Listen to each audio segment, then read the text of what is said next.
Globally, physical infrastructure inclusive of safe and efficient transportation and transport infrastructure are considered the backbone of any economy and are key drivers for social and economic development.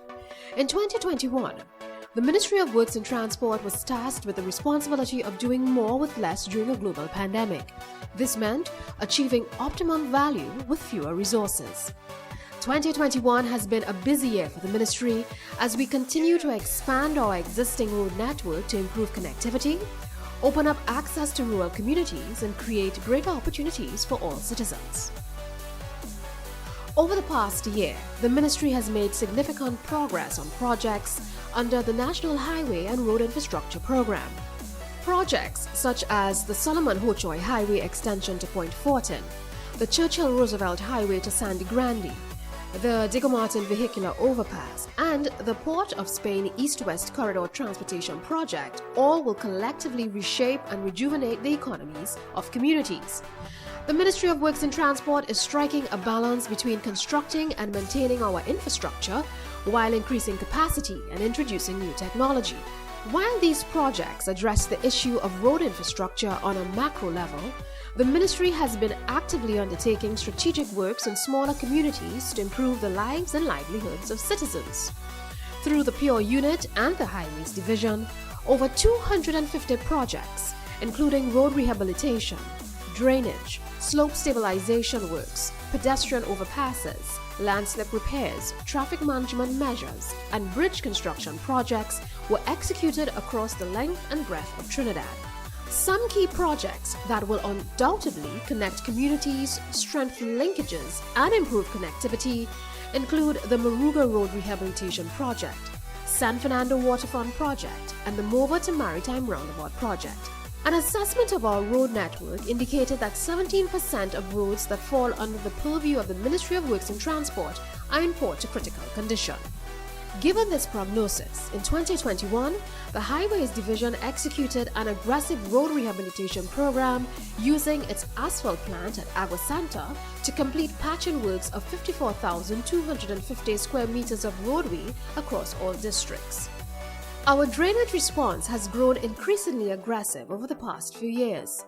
To treat with the challenges associated with global climate change, the Development Bank of Latin America, on behalf of the ministry, engaged a consultant to assist with the development of a national drainage plan to address flood mitigation measures.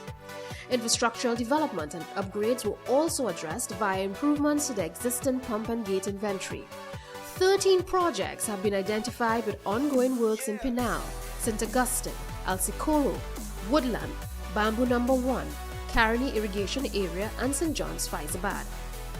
In the area of desilting, the Drainage Division proposed 227 projects with 146 completed, 60 ongoing, and 21 to commence. Extensive works were also undertaken on the Diana River and Caroni River.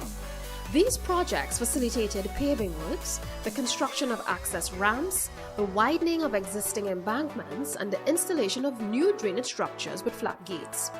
These projects will impact the lives of thousands of residents in communities in areas such as St. Helena, Caroni, Kelly Village and Chase Village, El Socorro South, and Piaco. Our response to climate change included the execution of sophisticated national defense systems to protect our most threatened coastal areas from coastal retreat. In 2021, works were completed on South Cocos Bay Shoreline Stabilization, San Souci Shoreline Stabilization Project, and Little Rocky Bay Shoreline Stabilization in Tobago. Aimed at maximizing the sustainable use of oceans and sea resources, the National Maritime Policy and Strategy will enable the growth of the maritime sector by improving competitiveness of the shipping industry. The draft policy has been prepared and at present is out for stakeholder comments. Further to this progress, the Maritime Division has successfully migrated all of its services for licensing, certification, and the facilitation of oral exams online. A noteworthy achievement of the ministry was the acquisition of 2 new catamaran vessels built to the specification of the citizens of Trinidad and Tobago. The APT James and the HSC Boca Reef has added an increase in seating capacity by 1,926 seats. As the ministry improves the operational efficiency of the Port of Port of Spain, the Port Authority invited expressions of interest for a potential public-private partnership project. This initiative will allow willing investors with experience in port investments to propose the business ideas that will support a PPP landlord model. The port also commissioned a new ship-to-shore gantry crane. This new acquisition will allow for increased output and greater productivity and efficiency. The licensing division has undergone rapid transformation as we move ahead with our digitalization agenda. The division was successful in its implementation of a hosted data service center for the new fixed penalty notice system, demerit points and imminent red light camera and spot speed camera systems. The division implemented its online appointment booking system, which allowed for the continued operation of the licensing division in a safe and controlled manner despite the challenges of the COVID-19 pandemic. It also introduced its mobile licensing bus to allow for an increase in the availability of appointments. In the near future, this bus service will be utilized in rural communities to facilitate licensing transactions, making business easier, convenient, and more accessible. At a glance, while there is much work to be done, the Ministry of Works and Transport is consistently working towards improving our service to the people of Trinidad and Tobago. We are particularly proud of the Airports Authority's achievement, having copped the prestigious award of Best Airport in the Caribbean 2020 to 2021. They also achieved the third best airport in Central America and the Caribbean region and placed first as the Caribbean's cleanest airport. So, what's next for the Ministry of Works and Transport? As the ministry continues to reshape and expand the national highway network, in 2022 we will remain anchored to all of our plans and programs put forth in the mandate of Vision 2030. Through the Highways Division and Pure Unit, the ministry would continue to tackle our road rehabilitation and improvement program head-on. In addition to our ongoing program of works, an additional $40 million has been allocated to assist with repairing secondary, minor, agricultural and forestry access roads across Trinidad. The ministry will continue to work actively with all our stakeholders to ensure a more sustained approach to improving our road network.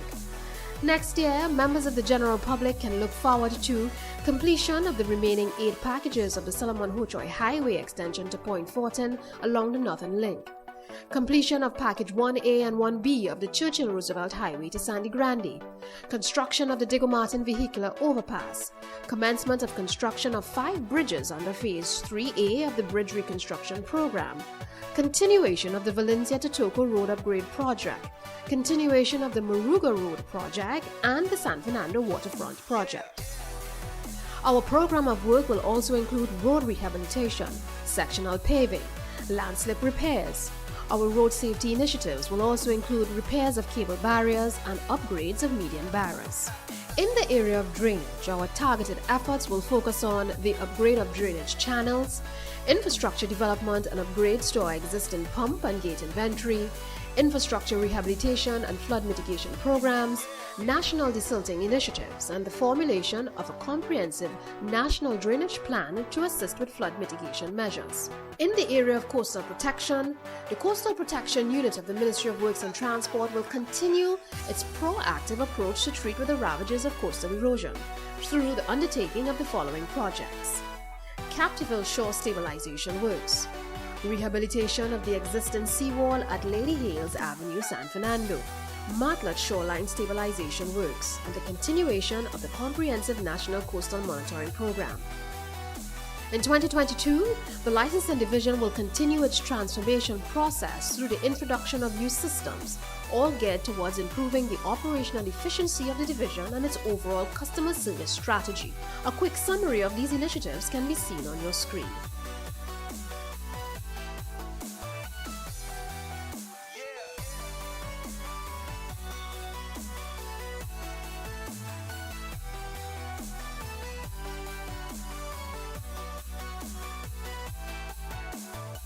The vision of the Public Transportation Service Corporation is to provide a world-class, self-sufficient public transportation service. In 2022, PTSC will continue work towards expanding its existing fleet, with the anticipated arrival of 5 30-passenger seat buses.